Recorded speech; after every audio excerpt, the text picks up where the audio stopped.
Lyon, autumn 1942. The cobblestone streets bustled with merchants, schoolchildren, and German soldiers on patrol. Among the crowd, a woman walked with a slight limp, her steps uneven, but her posture calm. To most passers-by, she appeared unremarkable, another secretary, another refugee trying to endure the weight of occupation. But to the Gestapo, she was the most dangerous woman in France. Her name was Virginia Hall. To her friends, she was warm, witty, and determined. To her enemies, she was the Limping Lady, the elusive Allied spy who always seemed to vanish just as the noose tightened.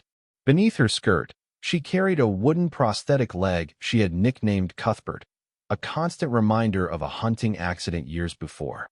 What might have ended another life before it became, in her case, the unlikely mark of legend. The Gestapo feared her so much that they circulated her description throughout occupied France. One intelligence memo described her as the most dangerous of all Allied spies, warning agents to watch for a tall woman with a limp who disguised herself with cunning. Posters carried her likeness, yet she always seemed to slip just beyond their grasp. Virginia's war was not fought with rifles or bombs. It was waged in whispers and coded messages, in train stations and safe houses, in midnight meetings with the French resistance. She built networks of couriers, planned sabotage operations, and guided Allied airmen to safety. All of this under the gaze of an enemy that would have subjected her to torture and execution if captured. For the people of Lyon, her presence was both a spark of hope and a reminder of constant danger. French resistance fighters later recalled the strange mix of reassurance and tension that followed her. She was fearless, one of them remembered, but her courage put us all at risk. Still, without her, we would have been lost. Virginia carried herself with quiet composure, though every step she took could have been her last. In cafes, she listened as German officers boasted of their victories, memorizing troop movements and supply schedules. In safe houses, she tapped out coded radio transmissions, her messages relayed back to London under the constant threat of detection. The Germans prowled the airwaves, using direction-finding equipment to hunt operators like her. Capture meant certain death, yet she never wavered. She moved with calculated precision, blending into the fabric of everyday life while plotting to tear down the machinery of occupation. Even her limp became part of her disguise, a feature so ordinary it slipped past suspicion. Virginia Hall's story was one of paradoxes. She was an American woman in a foreign war, a disabled agent who outran the Gestapo, a spy who relied not on strength but on intellect, determination, and the loyalty of those she inspired. She proved that the war against tyranny was not only fought by armies in the field, but by individuals willing to risk everything in the shadows. In Lyon, as dusk fell and curfews loomed, the streets emptied under the echo of German boots. Somewhere in the city, a woman with a wooden leg prepared her next move, her life balanced between survival and capture. To the Gestapo, she was a phantom, an enemy who defied logic. To the Allies, she was a priceless asset. This was the beginning of Virginia Hall's secret war, a war fought not with divisions or fleets, but with one woman's refusal to be silent in the face of tyranny. And as the Gestapo's most wanted list grew longer, one truth became clear. The Limping Lady was not finished yet. Before the Gestapo labeled her the most dangerous of Allied spies, Virginia Hall was simply a young woman from Baltimore with ambitions that exceeded the expectations of her time. Born in 1906 into a well-to-do family, she grew up in an environment of privilege but also of strict social conventions. Where others saw boundaries, Virginia sought opportunities. She excelled in school, displayed an adventurous spirit, and by her 20s spoke multiple languages, including French, German, and Italian. Her dream was not marriage or society life, but service, to represent the United States abroad as a diplomat. Yet in 1933, fate altered her course. While hunting birds in Turkey, she slipped, and her shotgun discharged, shattering her left leg. Surgeons amputated below the knee. For the rest of her life, she walked with a wooden prosthetic she called Cuthbert. What might have broken another spirit only hardened her resolve. "I must do something different," she later remarked in her notes, reflecting on the accident. But the Foreign Service, bound by outdated prejudices, rejected her applications. To them, her limp was a weakness. To Virginia, it became a reminder of how much she could endure. Unwilling to settle for obscurity, she traveled across Europe through the 1930s, working as a clerk at U.S. embassies and absorbing the tense political atmosphere as fascism spread. She witnessed firsthand the rise of Adolf Hitler and Mussolini, and she sensed the world sliding toward war. By 1939, as German forces invaded Poland, Virginia was already in Europe, restless, searching for a way to contribute. Her chance came in the most unexpected form. After France fell in June 1940, Britain scrambled to organize clandestine operations across occupied Europe. The newly created Special Operations Executive, or SOE, sought men and women who could pass unnoticed, who had language skills, adaptability, and above all, courage. Virginia fit the profile, though she was an American. She volunteered. Her training was brutal. Recruits were taught to parachute, handle explosives, and master the art of disguise. They learned how to forge documents, operate radios, and live under constant surveillance. Virginia struggled with some of the physical demands. Cuthbert was unforgiving in long marches, but she excelled in everything that required intellect, finesse, or audacity.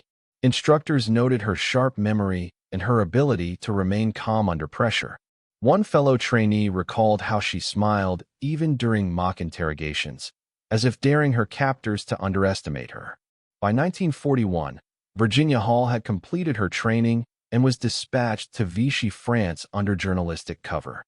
To her handlers in London, she was a valuable but untested operative. To herself, she was finally where she belonged, in the heart of the conflict, armed not with weapons but with the tools of deception and persuasion.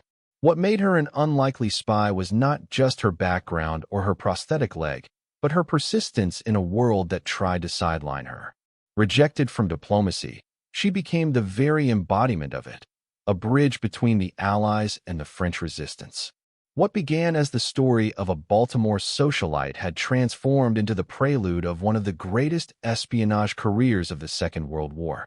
The woman the Foreign Service had dismissed would soon become the phantom the Gestapo could not catch. And as Virginia prepared for her first mission, she carried with her not only the weight of her wooden leg, but the determination to prove that nothing, not prejudice, not injury, not tyranny, would silence her. By late 1941, Virginia Hall stepped into the heart of enemy territory. Under the cover of a foreign correspondent for the New York Post, she entered Vichy, France, a nation divided, humiliated, and bristling with suspicion. The armistice with Germany had left the South nominally independent, but Gestapo agents and informants prowled its streets, their presence felt in every whisper and sideways glance. For Virginia, every move had to be calculated. Her typewriter and reporter's notebook were props. Her real tools were codes, contacts, and a mind sharpened by purpose. From Lyon, she began weaving together the fragile threads of resistance. At first, her work seemed small, renting safe houses, arranging meeting points, and providing false papers to those in danger. But soon, her network expanded. She created escape routes for downed Allied pilots, smuggling them across the Pyrenees into neutral Spain. She persuaded shopkeepers, priests, and railway workers to act as couriers and informants. To them, she was simply the lady with the limp, unremarkable enough to deflect suspicion, yet quietly orchestrating one of the most effective underground operations in occupied Europe. Virginia's strength lay not in brute force, but in persuasion and trust. Resistance fighters later recalled how she inspired loyalty. She listened more than she spoke, encouraging others to take risks because she was willing to take them herself. A former colleague described how she would enter a crowded cafe, her limp hidden beneath long skirts, and deliver coded instructions with the ease of ordering coffee. Few realized that in those moments, the future of Allied airmen or entire sabotage operations rested on her words. By 1942, her work was too effective to ignore. Supply drops coordinated by Hall brought weapons and radios into French fields under cover of night, arming local Maquis fighters. Bridges were blown, rail lines sabotaged, and German troop movements disrupted. Every success increased her reputation, and with it, the danger. The Gestapo, already stretched thin, grew increasingly alarmed at reports of an American woman orchestrating resistance cells. Her name spread through their ranks like a curse. The German intelligence services labeled her the Limping Lady, and posters circulated with her description. Klaus Barbie, the feared Gestapo chief of Lyon, made her his personal obsession. Survivors later recalled Barbie's chilling orders to capture her alive if possible, but to kill her without hesitation if not. He called her the most dangerous of all Allied spies. Yet Virginia had mastered the art of invisibility. She disguised her limp with distractions, a bright scarf, a quick smile, or the appearance of preoccupation. She shifted identities frequently, one day a nurse, another day a secretary, always adapting to her surroundings. When suspicion grew, she vanished into the countryside, only to reappear weeks later, orchestrating operations with even greater efficiency. Still, the danger was constant. Safe houses were raided, collaborators executed, and comrades vanished into Gestapo prisons. Each day carried the possibility of betrayal. One resistance fighter later recalled, "We lived with death on the doorstep, but Virginia never showed fear. If she was afraid, she kept it locked inside." By the end of her first mission, Virginia Hall had built one of the most sophisticated espionage networks in France. She proved that a single woman, working with determination and cunning, could destabilize an occupation force that prided itself on its control. But her growing fame carried a price. The Germans closed in, and whispers spread that the Limping Lady's luck could not last forever. Her secret war had only just begun, but already the Gestapo's noose was tightening. By 1942, Virginia Hall's name carried an aura of both fear and fascination. To the Gestapo, she was not merely a spy, she was a phantom. Networks flourished where she had passed. Bridges and rail lines were destroyed after her coded messages reached London, and Allied pilots escaped through the escape lines she organized. She was everywhere and nowhere, and the Germans began to treat her existence like a specter haunting their occupation. Her description appeared on wanted posters across occupied France, a woman of medium build, brown hair, with a noticeable limp.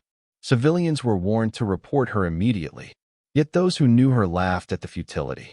One resistance fighter recalled, "They hunted her as if she were a criminal, but she changed faces and names as easily as changing a coat. She shifted identities constantly, sometimes a milkmaid, sometimes a teacher, sometimes simply a quiet secretary taking notes in the corner of a cafe." But the Gestapo were not fools. German intelligence soon intercepted radio transmissions linked to her networks, narrowing the field of their hunt. Each time the noose seemed ready to tighten, Hall slipped through, often dismantling compromised safe houses before the Germans arrived. Her discipline and foresight saved dozens of agents who otherwise would have been caught in the Gestapo's web. Captured operatives later admitted under interrogation that Virginia's strict insistence on secure practices, never staying in one place for long, never leaving written evidence, had preserved entire branches of the resistance. Still, her luck could not last forever. Klaus Barbie, the ruthless Gestapo chief of Lyon, was obsessed with capturing her. He placed her at the top of his wanted list, declaring her the most dangerous of all Allied spies. Raids intensified, informants were tortured, and networks collapsed under pressure. One colleague remembered the growing sense of doom. Each week, someone disappeared. "We never knew who would be taken next." But Virginia carried on, calm as ever, always planning the next move. The danger reached its peak in late 1942. German patrols were closing in, their checkpoints tightening across the region. Hall knew the time had come to vanish, not into another city, but out of France entirely. Her only option was escape across the Pyrenees Mountains, into neutral Spain. It was a brutal trek in the dead of winter, even for the healthiest of men. For Virginia, who walked on a wooden prosthetic leg she had nicknamed Cuthbert, it was nearly suicidal. With a small group of refugees, she began the climb. The path was treacherous, sheer cliffs, icy winds, and snowdrifts that swallowed feet to the knees. Each step sent pain shooting up through her leg.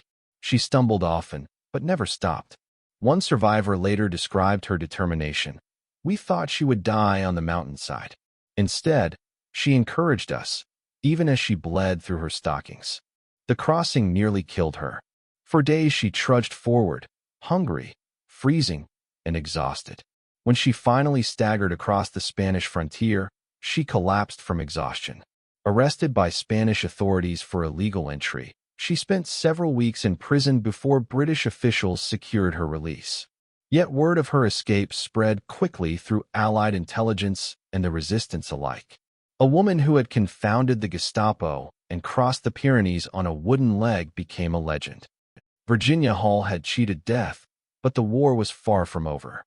She had proven her resilience and her skill, yet even in the safety of Spain and later London, she knew her work was unfinished. France was still under the Nazi boot, and her networks needed rebuilding. Her flight across the mountains was not the end of her story. It was the prelude to her return.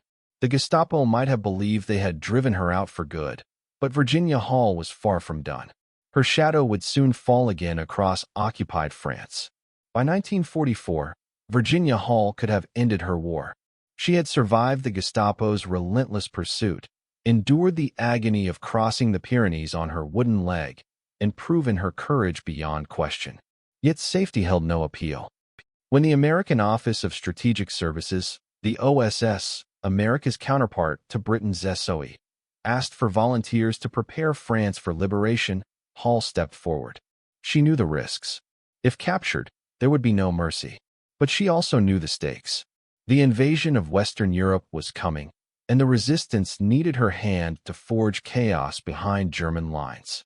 She returned not as the elegant socialite once seen in Lyon, but in the guise of an elderly milkmaid. Her hair was dyed gray, her clothes were coarse, and she carried pails that disguised her radios and coded messages. Even her limp, once a vulnerability, now became part of her cover. To the casual observer, she was just another peasant woman trudging through the countryside. To the resistance, she was the architect of an underground army.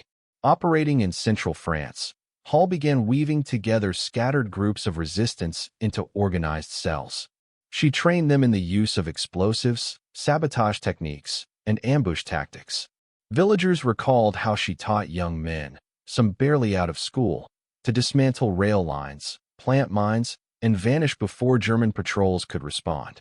The limping milkmaid carried more firepower than a battalion, one fighter later remarked, recalling her ability to summon weapons and explosives seemingly from thin air.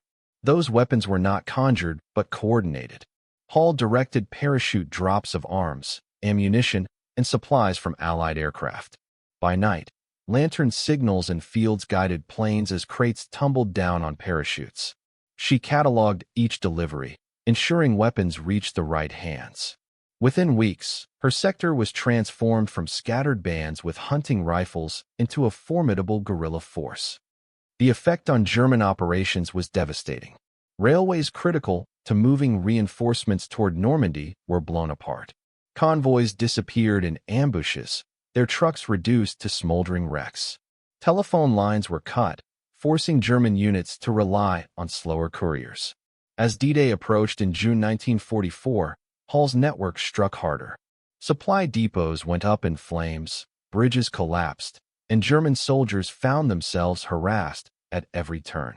The Wehrmacht, already stretched thin by the invasion in Normandy, now faced an invisible enemy in its rear. Hall never led from the safety of a desk. She lived among the villagers, moving constantly to avoid detection. Her radio was her lifeline, and with it she sent streams of coded reports to London and Algiers. Every message carried the risk of German direction finding units triangulating her signal. Yet she never wavered. One OSS officer later wrote that her transmissions were among the most reliable and precise of the entire French campaign.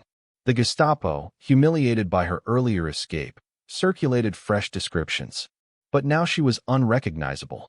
Hunched, wrinkled, and dressed in mud-stained skirts, Virginia Hall was hiding in plain sight.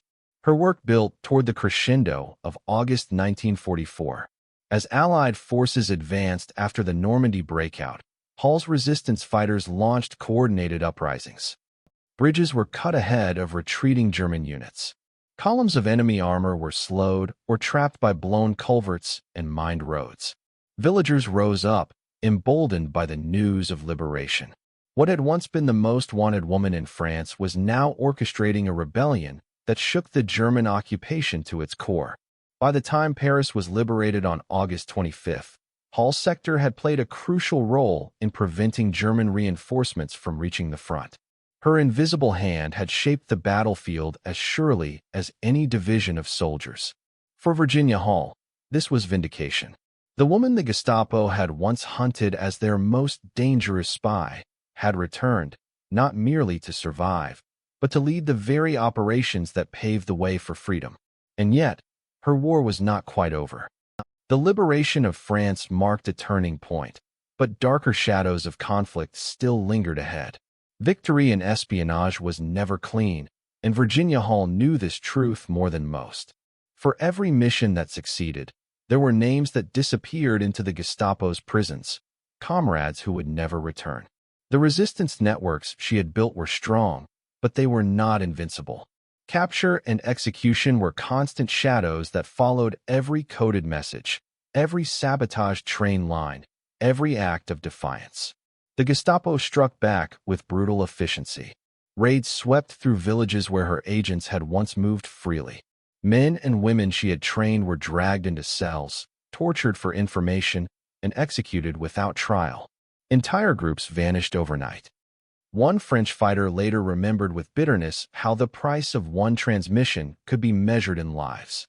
Hall carried this weight in silence. She was admired for her composure, her calmness under fire, but those who worked closest to her recalled moments when the facade slipped. After hearing of a network destroyed, she would withdraw into herself, her face hardening with grief that she refused to show openly. Yet even in sorrow, she pressed on. She understood that to falter meant more lives lost, that hesitation was a luxury no spy could afford. The cost was not hers alone. In the occupied countryside, reprisals fell hardest on civilians. For every German officer killed, villages paid in blood. Whole communities were burned, men shot in public squares, women and children forced from their homes. Hall's networks operated in this climate of terror, knowing that resistance could bring punishment not just upon themselves, but upon their neighbors. The dilemma haunted many who took up arms. But still, they chose to fight. For Hall, the losses etched themselves into memory. The names of captured friends, the faces of those who had trusted her guidance, became ghosts that followed her long after the war. Yet she never allowed despair to dictate her actions. Instead, the grief became fuel. Each betrayal reinforced her determination to outwit her hunters, to ensure that the sacrifices were not in vain. Clandestine warfare demanded ruthlessness. Hall learned to make decisions that spared the mission, even if individuals were lost. Radio operators worked under strict time limits, knowing that staying on air for seconds too long could lead direction finders to their hideout. Some never made it out alive. Still, she demanded discipline, because the survival of the many depended on it. Her courage was not the absence of fear, but the mastery of it. Even as the Gestapo posted her description across France, even as captured comrades screamed under interrogation, she kept transmitting, kept moving, kept building. Her resilience became a shield for those who remained. Resistance fighters would later recall how her presence steadied them, how the sight of the limping milkmaid reminded them that the cause was greater than their own survival. The toll of war is often measured in statistics, in divisions lost or planes destroyed. But in Hall's war, the cost was personal, written in the silence left by friends who never returned. Espionage, for all its victories, was drenched in sacrifice. And yet, this was the price of courage, the knowledge that freedom demanded not only daring but suffering. Virginia Hall bore that burden, and though the scars of loss never left her, she never allowed them to break her resolve. Her war was not over, But already it had shown the harsh truth of clandestine struggle, that every triumph carried the shadow of tragedy. When the guns finally fell silent in 1945, Virginia Hall did not stand on podiums or bask in the spotlight of parades. Instead, she slipped quietly back into the shadows. Yet her deeds had not gone unnoticed. For her service, she was awarded the Distinguished Service Cross, the only civilian woman of World War II to receive the honor. General William Donovan, head of the OSS, personally presented the medal. Even in that moment of recognition, Hall appeared almost uncomfortable, brushing aside praise with the same modesty that had guided her through the war.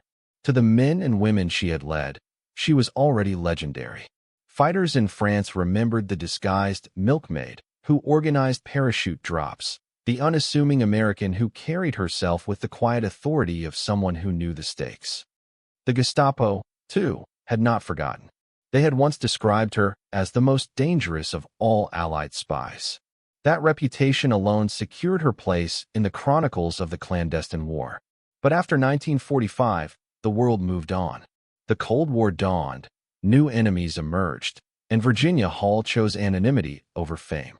She worked for the newly formed Central Intelligence Agency, continuing her service in silence.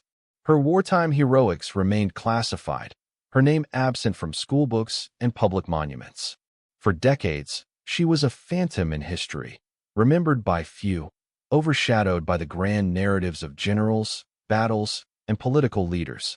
It was only later, through declassified documents and the testimonies of surviving resistance fighters, that the full scope of her contribution came to light. Historians uncovered the story of the Limping Lady, who outwitted Klaus Barbie's hunters, who crossed the Pyrenees on a wooden leg, who rebuilt shattered networks in the face of constant danger. Her courage was revealed not as legend, but as fact. Her legacy extended beyond the statistics of sabotage or the maps of liberated territory. She embodied resilience, a woman who turned personal tragedy into a weapon of defiance. What might have been her greatest limitation, her limp, became the mark of her myth. It was the detail that allowed the Gestapo to identify her, and yet it never stopped her. Instead, it became the symbol of a spirit that refused to yield. Virginia Hall's story also forced the world to reconsider the role of women in war. At a time when most were expected to serve only as nurses or clerks, she infiltrated occupied Europe, organized armies of resistance fighters, and reshaped the course of local battles. She proved that courage, cunning, and leadership were not bound by gender. Thousands of women contributed to the Allied cause in espionage, communications, and underground resistance. Through her story, their sacrifices gained a voice. For those who survived under her command, her legacy was deeply personal. Many later recalled how her calm presence inspired them when fear threatened to overwhelm.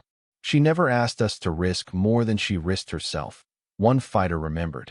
That bond of trust, forged in the crucible of occupied France, outlasted the war itself. Today, her name stands alongside the great figures of the clandestine struggle. Books, documentaries, and memorials finally honor her as one of the most effective Allied operatives of the Second World War. Yet the essence of her legacy is not medals or recognition. It is the reminder that history can be shaped by those who act in silence, those who never seek glory but accept sacrifice as the price of freedom. The woman who once limped through the streets of Lyon, blending into the crowd, is now remembered as the spy who confounded Hitler's Gestapo. Her story ties back to that image, a lone figure in the shadows, appearing ordinary, yet carrying within her the power to alter the fate of nations. Virginia Hall's life remains a testament to the quiet strength of defiance. In the darkest of times, she proved that determination and courage could cut deeper than fear. Her legacy endures not only in the annals of espionage, but as a timeless reminder that even a single individual, armed with resolve, can bend the course of history.